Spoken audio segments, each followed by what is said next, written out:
বন্ধুরা, আজকে আবার একটা রেসিপি নিয়ে চলে এসেছি।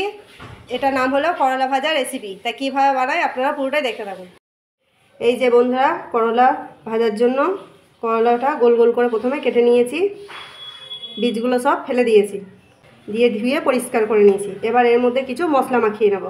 1 চামচ মতো দিয়ে দেবো লঙ্কা গুঁড়ো, সামান্য একটু জিরে গুঁড়ো, সামান্য একটু ধনে গুঁড়ো, 1/2 চামচের মতো হলুদ গুঁড়ো, 1 চামচের মতো নুন দিয়ে দেবো। দিয়ে এই মশলাটা ভালো করে করলার সঙ্গে মিশিয়ে নেব।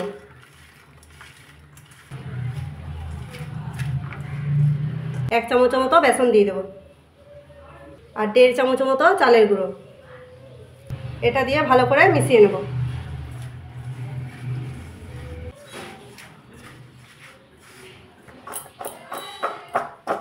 এর মধ্যে কোনো জল লাগবে না। ভালো করে সব মাখিয়ে নিয়েছি। এবার চলুন ভেজে নেওয়া যাক। কড়াই গরম হয়ে গেছে, সাদা তেল দিয়ে দেবো। তেল গরম হয়ে গেছে, এবার একে একে ছেড়ে দেবো।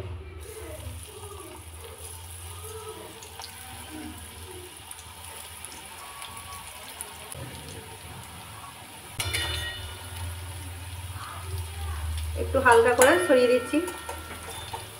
এবার একটু উল্টে দেবো।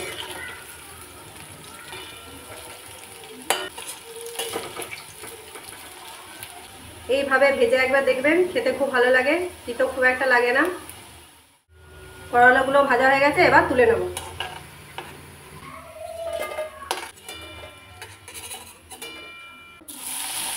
এইভাবেই করলাগুলো একে একে ভেজে নিয়ে আপনাদের দেখাচ্ছি। এই যে বন্ধুরা, করলাগুলো ভেজে সব নামিয়ে নিয়েছি। তা দেখুন কতটা মুচমুচে হয়েছে। কেমন হয়েছে কমেন্টে লিখে পাঠাবেন। ভালো লাগলে লাইক করবেন, চ্যানেলটাকে সাবস্ক্রাইব করবেন।